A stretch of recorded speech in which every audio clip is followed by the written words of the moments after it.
Hi, everybody. Matt here from Matt Likes Comics. On today's edition of Random Books My Daughter Has Picked, we find ourselves we find ourselves there a lot in the early 80s with comic books I have. I wonder why that keeps happening. Maybe it's because, sadly, I have a whole bunch of those. Not so sadly. I wish I had everything.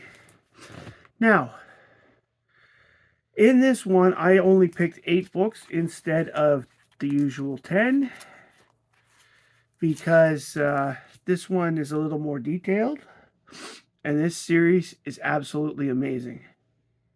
And this series is DC Comics Presents. One of the best series is if you're a Superman fan. DC Comics Presents became a thing in 1978 after DC realized that books such as Brave and the Bold, Marvel Team Up, and Marvel 2-in-1 were all doing well because they were taking an established hero and teaming him, because they were all guys, teaming him up with an obscure hero or somebody who isn't as used as often as, Superman, Batman, The Thing, Spider-Man, and turning it into a wonderful story. The sales charts reflected that because in the late 70s, in 1978, all of the other 3 titles I mentioned were all in the top 20 for sales for the year.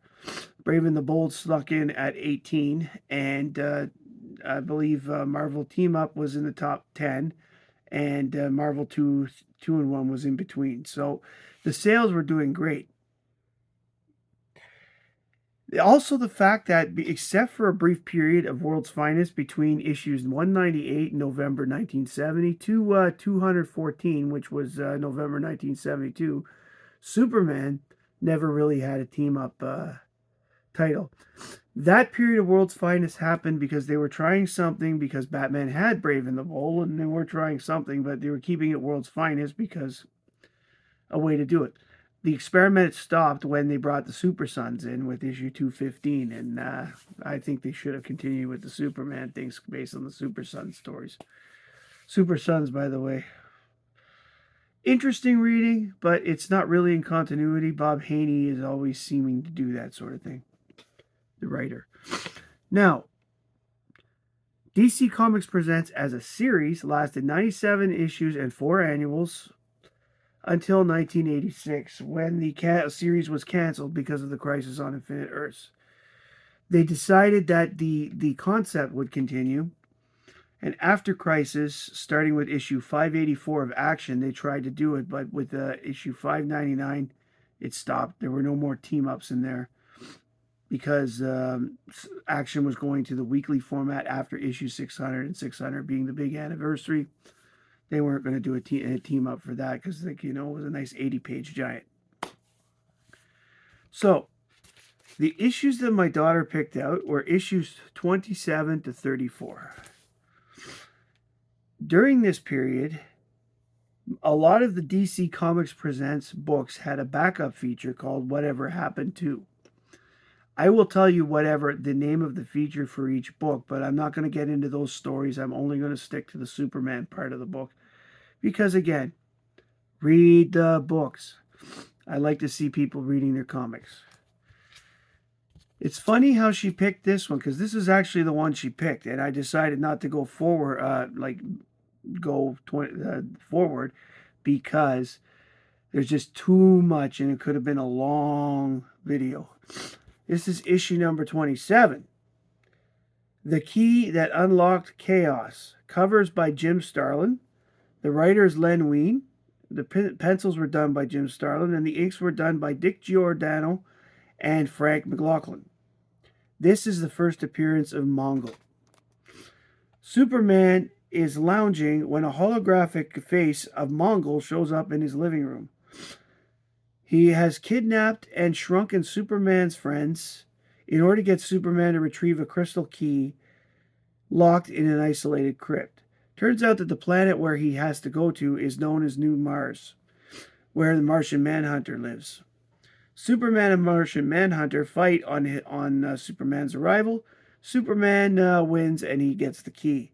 Mongul arrives with the cube containing his friends.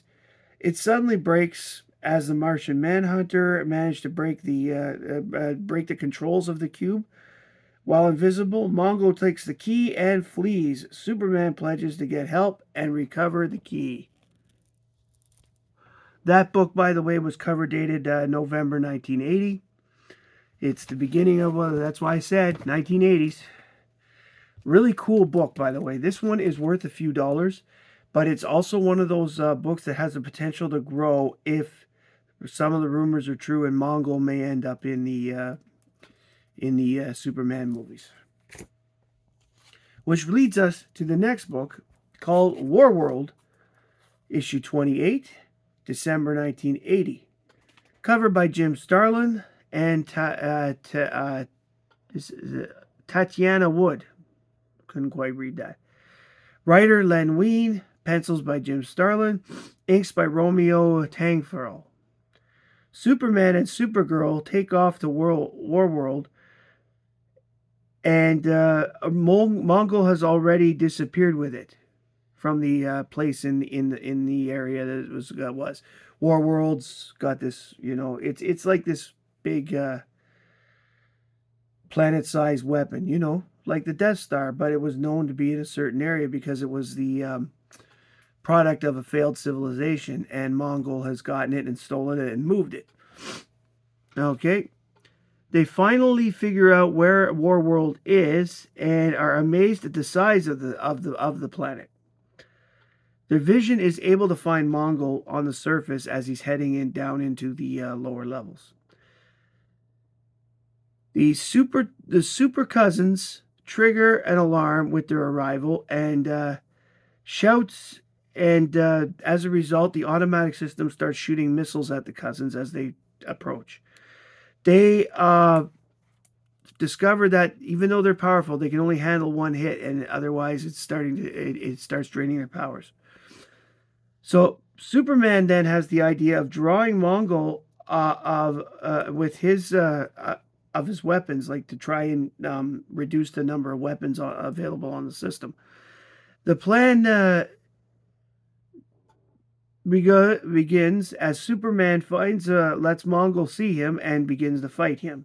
Supergirl flies out to space to pour on the velocity as she has never reached before without breaking the time barrier, and punches through the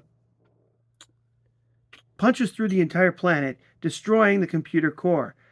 She's moving so fast that she cannot stop and continues on into space.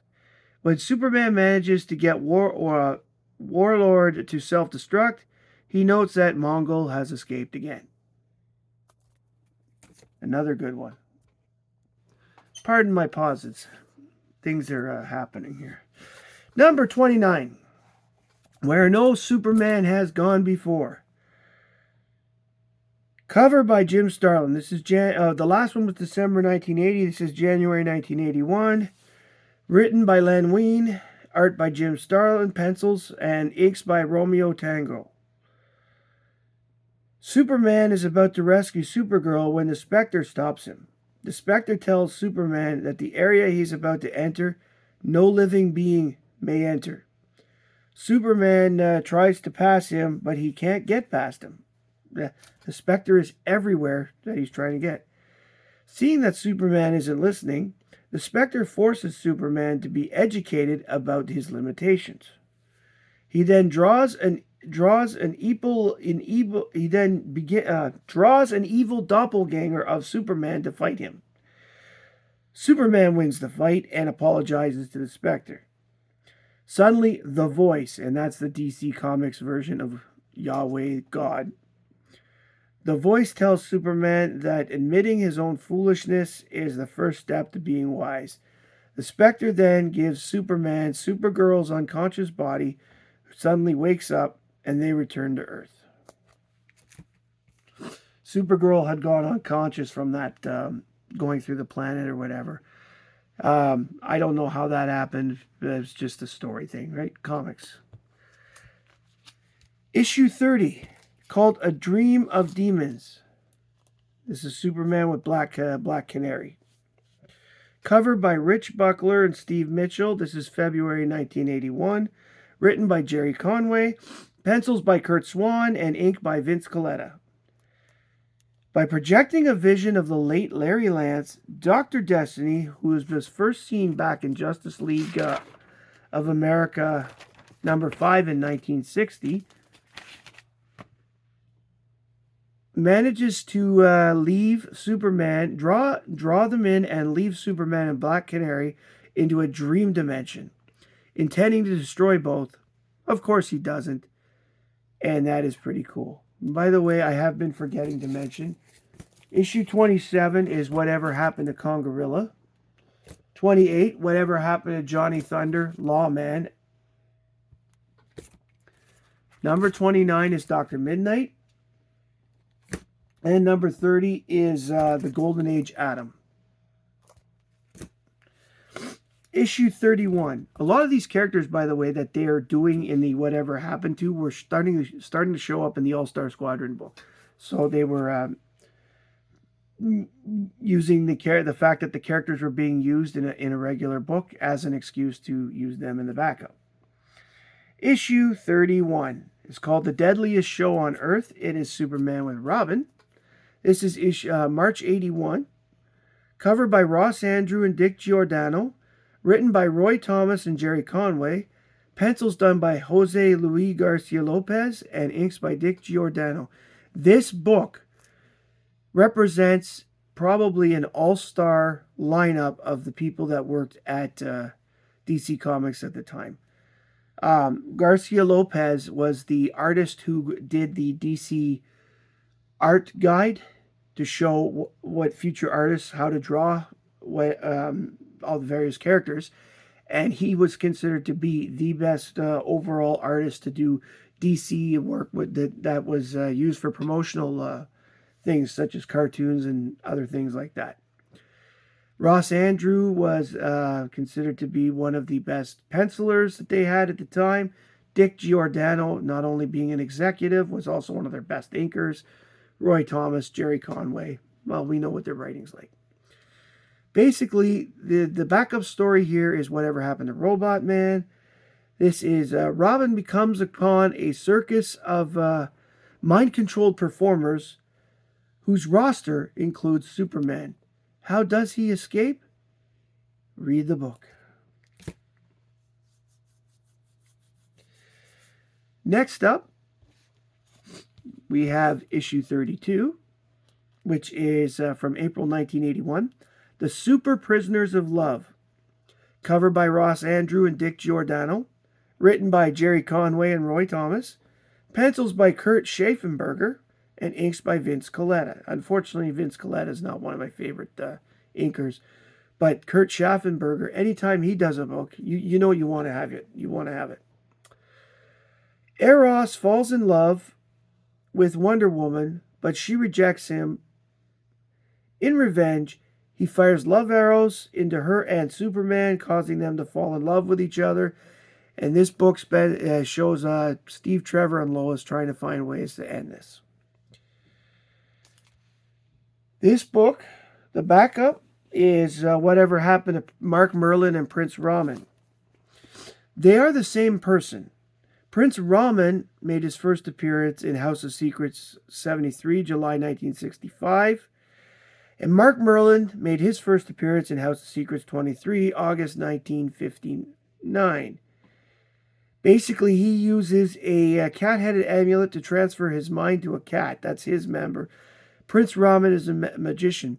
Basically, what happens is Mark Merlin ends up being in a position where he has to become Prince Raman to get out of a certain dimension that he's caught himself in. It's weird, but this tells you what happens to them in the end. Next up, issue 33. This is Man and Super Marvel. Issue 33, May 1981. Covers by Rich Buckler and Dick Giordano. Written by Conway and Thomas. Pencils by Rich Buckler and inks by Dick Giordano. Clark finds Jimmy reading a Captain Marvel comic. Next time that Clark turns into Superman, he finds that he's wearing Shazam's uniform and discovers that he has Captain Marvel's powers instead of his own. Of course, it's Mxyzptlk. Superman goes to Earth S and discovers that the same thing has happened to Captain Marvel, where he has Superman's powers and outfit. Turns out that Mr. Mind is also involved. The backup is whatever happened to Star Hawkins. Well, Star Hawkins was just an intergalactic detective who made his first appearance in Strange Adventures 114 in March 1960. That basically didn't do very much. I actually think that what I think is cool about these backup features is the fact that they really went deep into the DC archives for a lot of these characters. This went on for about 30, like there's a good 30 some issues that have this backup, like 3 years worth of books. So it wasn't something that they did on a spur of the moment. The odd book, though, like the next one, doesn't have the backup feature. That the story takes up the whole book. The final issue I'm going to show for this video is issue 34. The Beast Man that showed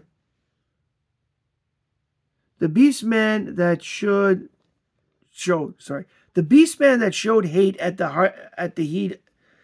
Oh my God. The Beast Man that showed hate at the heart of the UN. There we go. Cover by Rich Buckler and Dick Giordano.